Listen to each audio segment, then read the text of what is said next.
പണമില്ലാത്തത് അല്ല പ്രശ്നം, പണം എങ്ങനെ ഉപയോഗിക്കണമെന്ന് അറിയാത്തതാണ്. ഹായ് നമസ്കാരം, എൻ്റെ പേര് Abhijith Baby. I am a certified financial planner. ഇന്നത്തെ വീഡിയോയിൽ ഞാൻ സംസാരിക്കാൻ പോകുന്നത് ആൾക്കാരുടെ ജീവിതത്തിൽ സമ്പന്നരാകുന്നതിൽ നിന്ന് അവരെ തടയുന്ന 9 ശീലങ്ങളെക്കുറിച്ചാണ്.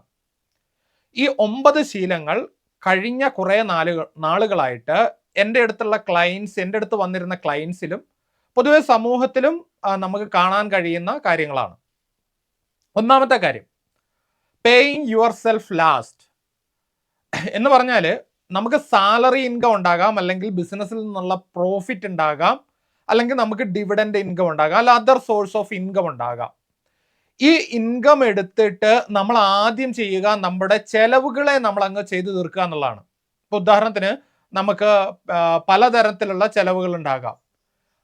100 രൂപ നമുക്ക് വരുമാനമുണ്ടെങ്കിൽ ആ വരുമാനത്തിൽ നിന്ന് നമ്മൾ ഒരു 60, 70, 80 രൂപ ആ വരുമാനം കിട്ടിയ പാടെ നമ്മൾ ചെലവാക്കി തീർക്കുന്നുണ്ടാകാം.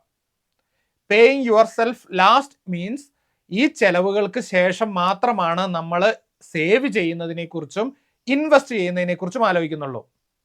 നമ്മുടെ ഭാവി ജീവിതം സാമ്പത്തിക സുരക്ഷിതത്വമുള്ളതാകണമെങ്കിൽ നമുക്ക് കിട്ടുന്ന വരുമാനത്തിൽ നിന്ന് കൃത്യമായി മിച്ചം വെക്കുവാനും നമ്മുടെ ഭാവി ജീവിതത്തിന് ആവശ്യമായ തുക ഇൻവെസ്റ്റ് ചെയ്യാനും കഴിയണം. നിങ്ങൾ ആലോചിച്ച് നോക്കുക, നിങ്ങൾക്ക് കിട്ടുന്ന സാലറി വരുമാനത്തിൽ നിന്നോ അല്ലെങ്കിൽ മറ്റു സോഴ്സിൽ നിന്നുള്ള വരുമാനത്തിൽ നിന്നോ നിങ്ങൾ മിച്ചം വെക്കാറുണ്ടോ? നിങ്ങൾ നിങ്ങളുടെ ഭാവിക്ക് വേണ്ടി ആ പൈസയെ നിക്ഷേപിക്കാറുണ്ടോ? നിക്ഷേപിക്കുന്നുണ്ടെങ്കിൽ വളരെ നല്ല കാര്യം. പക്ഷേ ബഹുഭൂരിപക്ഷം മനുഷ്യരും അവരുടെ സാലറി ഇൻകത്തിൽ നിന്നോ അതർ സോഴ്സ് ഓഫ് വരുമാനത്തിൽ നിന്നോ അവര് മിച്ചം വെക്കുകയോ ഇൻവെസ്റ്റ് ചെയ്യുകയോ ചെയ്യില്ല. അത് പൂർണ്ണമായും ചെലവഴിക്കാറാണുള്ളത്. അതുകൊണ്ടാണ് ഭൂരിഭാഗം മനുഷ്യർക്കും സാമ്പത്തികമായി ഒരു മെച്ചപ്പെട്ട ജീവിതം ഉണ്ടാകാതിരിക്കുന്നത്.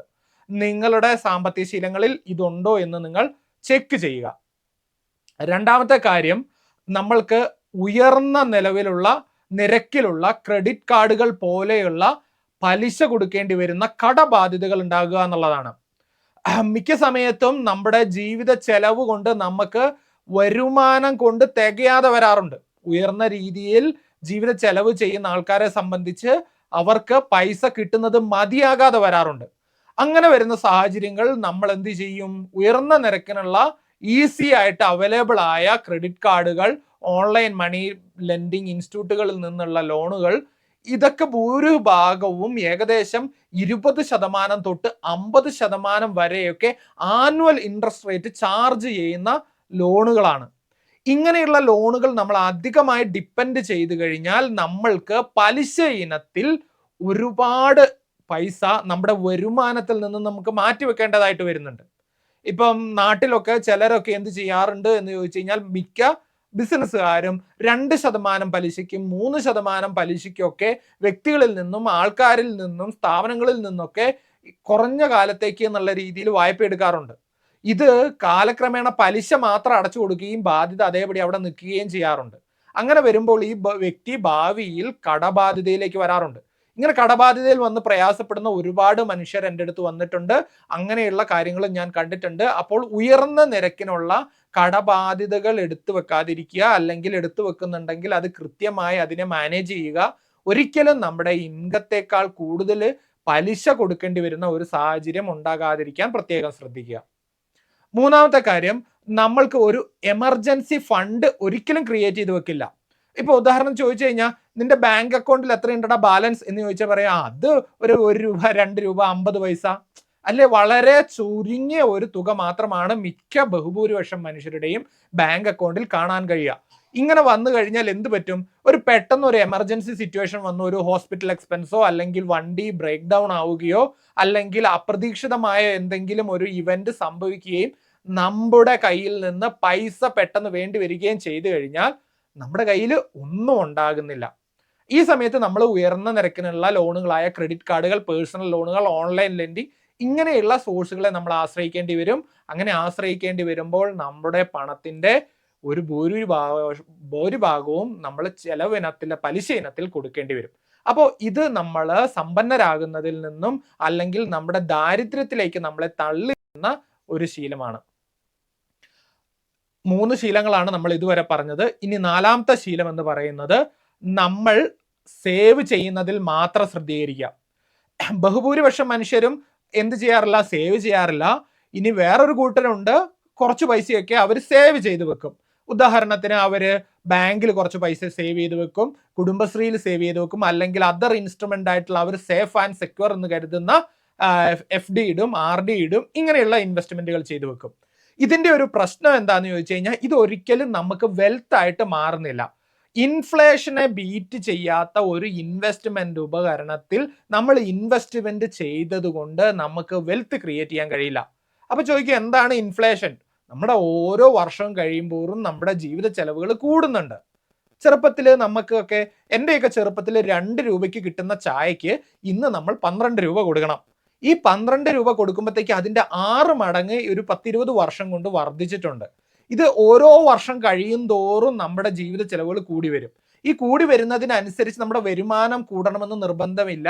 അപ്പൊ അതിനെ നമുക്ക് ആ സമയത്ത് നമുക്ക് ആശ്രയിക്കാൻ കഴിയുന്നത് നമ്മൾ നടത്തിയ നിക്ഷേപങ്ങളാണ്. ഈ നിക്ഷേപങ്ങളിൽ നിന്നുള്ള വരുമാനവും ആ നിക്ഷേപങ്ങളും ഉപയോഗിച്ചിട്ട് വേണം നമുക്ക് ജീവിക്കാൻ. അങ്ങനെ ജീവിക്കേണ്ടി വരുമ്പോൾ ഈ പറയുന്ന കുറഞ്ഞ റേറ്റിനുള്ള ഇൻവെസ്റ്റ്മെന്റുകളിലാണ് നമ്മൾ ഇൻവെസ്റ്റ് ചെയ്തിട്ടുള്ളതെങ്കിൽ നമുക്ക് അത് ഒരു വെൽത്ത് ക്രിയേറ്റ് ചെയ്യാനോ അതിനെ ഡിപ്പെൻഡ് ചെയ്ത് നമുക്ക് ആശ്രയിക്കാനോ കഴിയാതെ വരുന്നു. അപ്പോൾ 4ാമത്തെ ശീലങ്ങളിൽ നമ്മൾ മാറ്റം വരുത്തണം. 5ാമത്തെ പ്രശ്നം എന്താണെന്ന് ചോദിച്ചു കഴിഞ്ഞാൽ, ഇൻകം ടാക്സ് നമ്മൾ ശരിയായ രീതിയിൽ പ്ലാൻ ചെയ്യുകയോ അതിനനുസരിച്ച് സാധ്യമായ രീതിയിൽ നമ്മൾ സേവ് ചെയ്യുകയോ ചെയ്യാറില്ല. അതായത് ഒരു മിഡിൽ ക്ലാസ് ആൾക്കാരെ സംബന്ധിച്ചിടത്തോളം അവരുടെ വരുമാനത്തിനുള്ള നികുതി കൃത്യമായിട്ട് കൊടുക്കേണ്ടതുണ്ട്. പക്ഷേ നമ്മുടെ നിയമം തന്നെ ഇങ്ങനെ നികുതി അടയ്ക്കുന്ന ആൾക്കാർക്ക് ഒരുപാട് ഇളവുകളും കൊടുത്തിട്ടുണ്ട്. ഇതിനെ ശരിയായ രീതിയിൽ നമ്മളൊരു ടാക്സ് പ്ലാൻ ചെയ്ത് നമുക്ക് പരമാവധി ടാക്സ് എമൗണ്ട് നമുക്ക് കുറയ്ക്കാൻ കഴിയണം. പലരും പല ടാക്സ് ബ്രാക്കറ്റിലൊക്കെയാണ് വരുന്നുണ്ടാവുക. ഒരു 12 lakh ഇപ്പോൾ ആനുവലി ഇൻകം നമുക്ക് എന്ത് ചെയ്യാൻ പറ്റുന്നത്, ഒരു ഇൻകം ടാക്സ് കൊടുക്കാതെ എക്സംപ്റ്റ് ചെയ്യാൻ പറ്റുന്നതിൽ ഒരു ലിമിറ്റ് ഉള്ളത്. പക്ഷെ ശരിയായ രീതിയിൽ നമ്മൾ ടാക്സിനെ, നമ്മുടെ വരുമാനത്തിനെ ട്രീറ്റ് ചെയ്യുകയാണെങ്കിൽ നമുക്ക് കുറേയും കൂടി നമുക്ക് എന്ത് ചെയ്യാൻ പറ്റും, നമ്മുടെ ടാക്സ് നമുക്ക് സേവ് ചെയ്യാൻ പറ്റും. 5ാമത്തെ ഒരു പ്രോബ്ലം എന്ന് പറയുന്നത്, നമ്മൾക്ക് ശരിയായ ഒരു ഫിനാൻഷ്യൽ അഡ്വൈസറോ ഫിനാൻഷ്യൽ ഗൈഡൻസ് തരുന്ന ആളോ ഉണ്ടാകാറില്ല. ഇനി അങ്ങനെ ഉണ്ടാകുമെങ്കിൽ പോലും, അങ്ങനെ ആരെങ്കിലും പറഞ്ഞാൽ പോലും ഇവരുടെ വാക്കുകൾ നമ്മൾ നെഗ്ലക്റ്റ് ചെയ്യാറുണ്ട്. ശരിയായ രീതിയിൽ ഫിനാൻഷ്യൽ അഡ്വൈസ് കൊടുക്കുന്ന ഫിനാൻഷ്യൽ പ്ലാനേഴ്സ് ഉണ്ട്, സർട്ടിഫൈഡ് ഫിനാൻഷ്യൽ പ്രൊഫഷണൽസ് ഉണ്ട്. ഇവരുടെ ഒന്നും നമ്മളെ വാക്കുകൾ, അഡ്വൈസ് ശരിയായ രീതിയിൽ ഉൾക്കൊള്ളുകയോ അതിന് നമ്മൾ വാല്യൂ കൊടുക്കുകയോ ചെയ്യാറില്ല. അങ്ങനെ ചെയ്യുമ്പോൾ ഇവർ നമ്മളെ ആരാണ് പഠിപ്പിക്കാൻ വരുന്നത്, നമ്മളെ ആരാണ് ടീച്ച് ചെയ്യാൻ വരുന്നത്? പണം എനിക്ക് ഉണ്ടാക്കാൻ അറിയാമെങ്കിൽ അത് എനിക്ക് തന്നെ മാനേജ് ചെയ്യാനും അറിയാം എന്നുള്ള ഒരു മനോഭാവമുണ്ട്. ആ മനോഭാവവും ആൾക്കാരെ ശരിയായ രീതിയിൽ അവരുടെ വെൽത്ത് ക്രിയേറ്റ് ചെയ്യുന്നതിൽ നിന്ന് തടസ്സപ്പെടുത്താറുണ്ട്. ഈ പറഞ്ഞ കാര്യങ്ങളിൽ നിങ്ങൾക്ക് ഏതെങ്കിലും ഒക്കെ ഇഷ്ടപ്പെട്ടിട്ടുണ്ടെങ്കിൽ, അല്ലെങ്കിൽ നിങ്ങൾക്ക് ശരിയാണെന്ന് തോന്നുന്നുണ്ടെങ്കിൽ, അല്ലെങ്കിൽ ഇതിലൊക്കെ നിങ്ങൾക്ക് ഭാഗമാണ്, ഇതൊന്നും ഞാൻ ശ്രദ്ധിക്കാത്ത കാര്യങ്ങളാണ് എന്നൊക്കെ നിങ്ങൾ തോന്നുന്നുണ്ടെങ്കിൽ നിങ്ങൾക്ക് താഴെ കമന്റ് ചെയ്യാവുന്നതാണ്. കൂടുതൽ വിവരങ്ങൾക്ക് നിങ്ങൾക്ക് ഞാനുമായി ബന്ധപ്പെടാവുന്നതാണ്. താങ്ക്